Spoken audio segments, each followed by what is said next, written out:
saat kita bertambah dewasa, kita tidak lagi memandang seseorang berdasarkan warna kulit, ras, suku, agama, ataupun bahasa. Justru ketika kita dewasa, kita memandang seseorang lebih ke obrolannya, cara berpikirnya seperti apa, ataupun jokesnya bisa diterima oleh kita atau tidak. Oleh karena itu, saya juga memiliki beberapa teman yang memang berbeda keyakinan dengan saya. Oleh karena perbedaan agama tersebut, banyak dari teman-teman saya yang akhirnya melontarkan pertanyaan tentang pernikahan beda agama. Dan di video ini, saya akan menjawab pertanyaan tersebut. Perkenalkan, nama saya Robi Mana Agustian. Selamat datang di fragmen pernikahan lintas agama.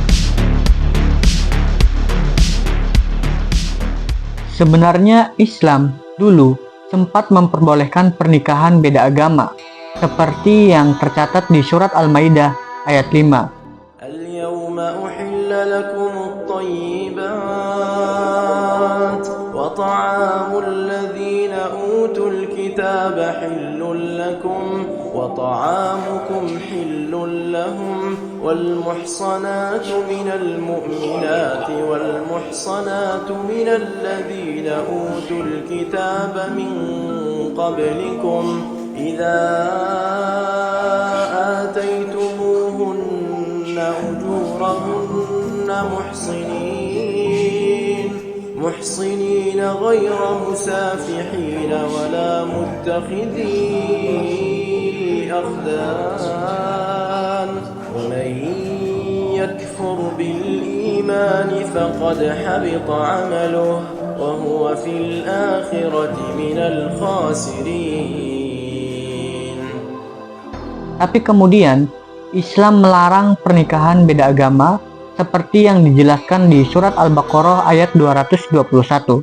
وَلَا تَنكِحُوا الْمُشْرِكَاتِ حَتَّى يُؤْمِنَّ وَلَأَمَةٌ مُؤْمِنَةٌ خَيْرٌ مِّن مُّشْرِكَةٍ وَلَوْ أَعْجَبَتْكُمْ وَلَا تُنكِحُوا الْمُشْرِكِينَ حَتَّى يُؤْمِنُوا وَلَعَبْدٌ مُؤْمِنٌ خَيْرٌ مِّن مُّشْرِكٍ وَلَوْ أَعْجَبَكُمْ أُولَٰئِكَ يَدْعُونَ إِلَى النَّارِ وَاللَّهُ يَدْعُو إِلَى الْجَنَّةِ وَالْمَغْفِرَةِ بِإِذْنِهِ وَيُبَيِّنُ آيَاتِهِ لِلنَّاسِ لَعَلَّهُمْ يَتَذَكَّرُونَ. Kenapa kok bisa begitu? Jalan satu-satunya adalah kita harus kembali ke masa lalu dan melintasi zaman.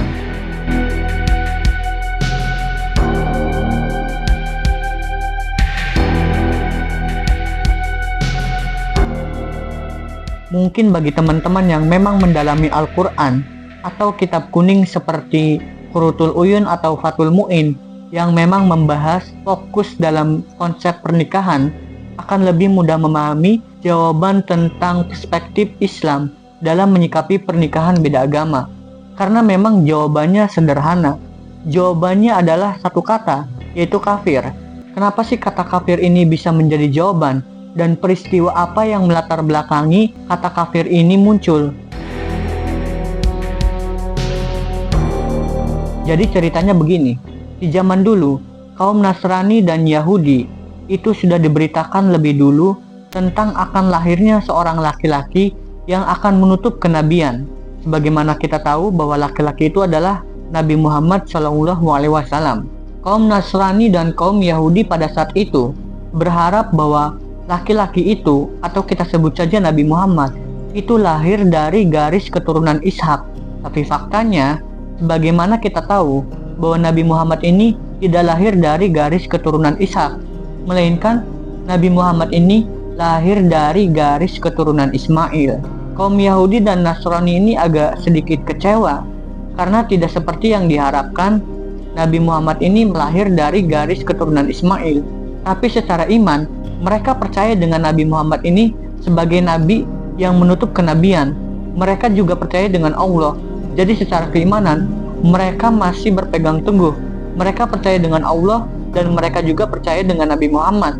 Mereka hanya tidak menerima bahwa Nabi Muhammad ini lahir dari garis keturunan Ismail. Oleh karena mereka belum bisa menerima atau belum mampu membuka hati mereka terhadap fakta bahwa Nabi Muhammad ini lahir dari garis keturunan Ismail, muncullah kata kafir dari firman Allah. Kata kafir ini sebenarnya kata yang cukup halus. Kata kafir ini artinya belum mampu atau belum bisa menerima. Dan kata kafir ini juga digunakan untuk membedakan orang-orang muslim dan orang-orang non-muslim. Di video ini, saya tidak menggunakan kata beriman dan tidak beriman, karena fakta sejarahnya, kaum Yahudi dan kaum Nasrani pada saat itu imannya sama dengan Islam. Yang membedakan hanyalah mereka tidak menerima kelahiran Nabi Muhammad dari garis keturunan Ismail, sehingga disebut dengan kafir.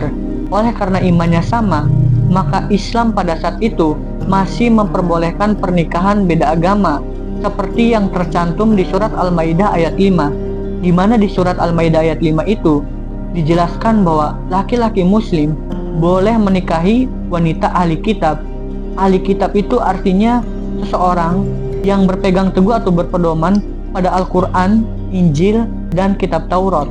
Namun, seiring berjalannya waktu, proses pelestarian atau pencatatan kitab Injil dan kitab Taurat ini mengalami banyak perubahan. Banyak faktor yang mempengaruhi hal tersebut. Salah satunya adalah glosa. Glosa adalah deskripsi atau catatan kecil dari kata atau kalimat yang jarang kita ketahui atau bahkan tidak pernah kita temukan sebelumnya.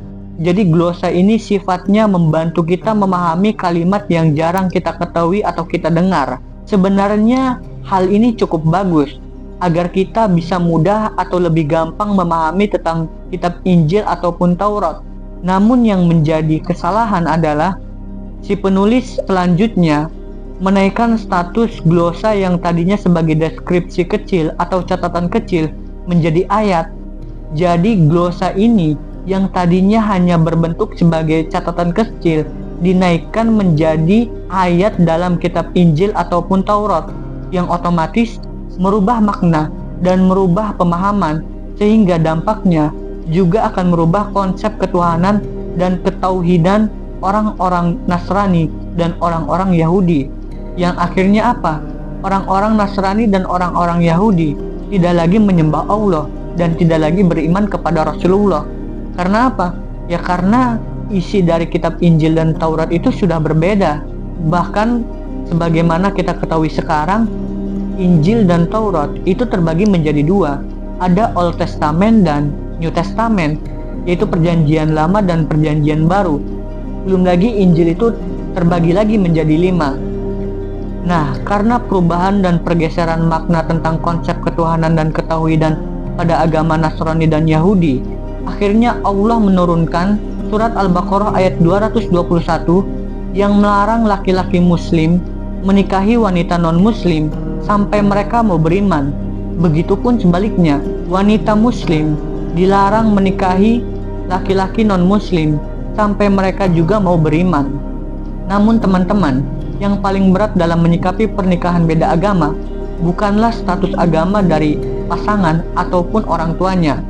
Yang paling berat adalah kita harus bertanggung jawab dan mewarisi kebingungan kepada anak kita nanti soal agama mana yang harus dia yakini. Saya Robby Mana Agustian, Metro TV melaporkan.